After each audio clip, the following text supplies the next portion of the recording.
तक गेहूं का दाना मरता नहीं अकेला रहता है, और जब वो मर जाता है तो बहुत सा फल लाता है। मैं आपको जिंदगी का एक राज बताऊं, किसने नहीं दसिया होना था। जिंदगी का बड़ा इंपॉर्टेंट राज, ऐसा राज जिससे आपने आंखें चुराई हैं, ऐसा राज जिससे आप सुनना नहीं चाहते, ऐसा राज जिससे आप मुंह मोड़ते हैं, ऐसा राज जिससे आप पसंद ही नहीं करते, आप उसे भागते हैं। आपने उसका तजर्बा भी किया, आपने उसे देखा भी है, लेकिन उसका सामना करने की आप में हिम्मत नहीं है, और वो यही है।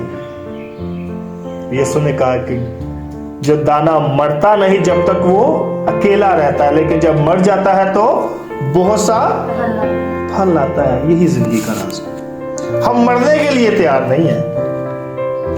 अगर मैं गेहूं के दाने की एग्जाम्पल दूं तो वालिदैन से अच्छा गेहूं का दाना कोई नहीं है। क्यों? वालिदैन गेहूं का दाना क्यों है? क्योंकि वो अपनी ख्वाहिशात को मार के, अपनी कुर्बानियों को मार के बच्चों की कुर्बानियों को पूरा करते हैं, बच्चों की ख्वाहिशात को पूरा करते हैं। तो मैं ऐसा बताऊं, वालिदैन से अच्छा कोई गेहूं का दाना नहीं है। ईद पे खुद शॉपिंग नहीं करेंगे, बच्चों को करवा देंगे। माँ खुद खाना नहीं खाएगी, बच्चों को खिलाएगी। तो मैं समझता गेहूं का दाना माँ से अच्छा, बाप से अच्छा कोई नहीं है। क्या आपने क्वेश्चन ये भी मारा, क्या मैं कभी किसी के लिए गेहूं का दाना बनूं? क्या मैंने कभी किसी के लिए कुछ अच्छा काम किया ताकि दूसरा बढ़े और मैं घटूं? तो मैं सोच, जो आज की नेचर है ना, नेचर जो है ये भी हमें यही सबक देती है, फितरत भी यही है। मौसम आते हैं, गर्मी आती है चली जाती है, सर्दी आती है चली जाती है, फूल निकलते हैं मुरझा जाते हैं, पत्ते निकलते हैं गिर जाते हैं। समझ आ रही मैं क्या कह रहा हूं? तो हर कोई मरता है फिर जी उठता है, हर कोई गिरता है फिर उठता है। तो जब तक हम गिरेंगे नहीं, जब तक हम मरेंगे नहीं, जब तक अपनी अल्लाह को नहीं मारेंगे, तो मैं नहीं समझता कि हम फल ला सकेंगे। अगर हम हिस्ट्री में देखें, आदम और हवा मासूमियत में मर गए, गुनाह किया, मर गए, लेकिन शऊर में पैदा हुए, अकल आ गई, हो हमने तो कपड़े नहीं पहने, मरे हैं तो अकल आ गई। इब्राहिम खानदान छोड़ दिया, घर वाले छोड़ दिया, मुल्क छोड़ दिया, सब कुछ छोड़ दिया, फिर खुदा ने उसे एक अजीम कौम बनाया जो तारों की मानिद और रेत के जर्रों की मानिद मरा, फिर फल लाया। इब्राहिम ईमानदारों का बाप कहते हैं। फिर उसके बाद यकूब ने अपनी शिनाख्त खो दी, जख्मी हो गया, फिर नया इसराइल बना। फिर उसके बाद जेम्स और यूहन्ना दरिया के किनारे उर्दन में जाल डाल रहे हैं। यीशु ने कहा मेरे पीछे आ जाओ। घर छोड़ दिए, बच्चे छोड़ दिए, जाल छोड़ दी, कश्ती छोड़ दी, यीशु के पीछे हो लियो, फिर आदमगीर बने, सब कुछ छोड़े, फिर जलाल मिला। फिर उसके बाद यीशु मसीह रसूलों को कहा जी जरूर है कि इब्ने इंसान फकीर फरीसों के हवाले किया जाए, दुख उठाए, मरे और फिर जी उठे। राज क्लियर, राज खुल गया। इसलिए पूरी दुनिया में क्रिश्चियनिटी सबसे ज्यादा है, मसीहत। जैसे मुझे 3-3.5 साल नादी किया, पूरी दुनिया में क्रिश्चियंस हो। क्यों? क्योंकि उसने वो मरा है, गेहूं का दाना बना है, वो मरा, दुख उठाए हैं, तकलीफ से गुजरा है, फिर जी उठा, और फिर फल, राज उसका फल ये सामने है। पूरी दुनिया में चर्चेस लगे, पूरी दुनिया में क्रिश्चियनिटी, तो उसका ये क्या? उसका फल। जो मैं हमेशा कहता हूं कि हमारे अंदर कौन सा गेहूं का दाना है? क्या हमने अपने गेहूं के दाने को मारा? हमारे अंदर कौन सा गेहूं का दाना हो सकता है? जैन, ईमानदारी, ख्वाहिशात।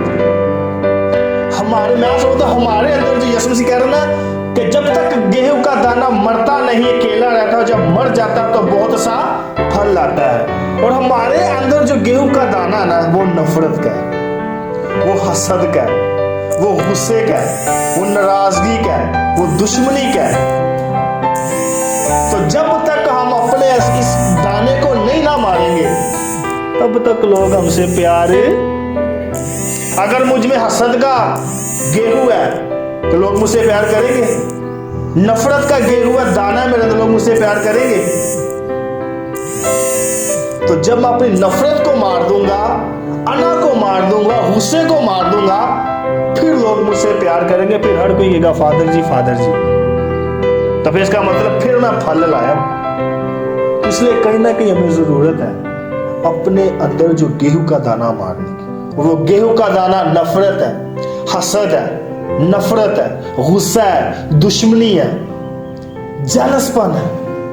तो हमें जरूरत है इस गेहूं के दाने को मारने की, ताकि हम भी यीशु की तरह फल लाए, 60 नहीं 70 नहीं बल्कि 100 गुना फल लाए। और आज के जिलों को देखो, गैर कौम रसूलों के पास आया, फलबूस के पास, हमने यीशु को देखना है। मुझे समझ नहीं आता उन्होंने यीशु को क्यों देखना है।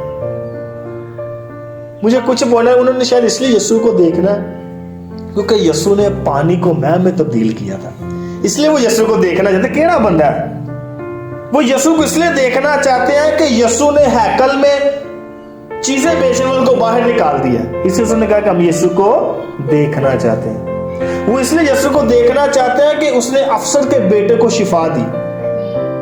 वो इसलिए देखना चाहते हैं कि उसने मफलूज को शिफा दी।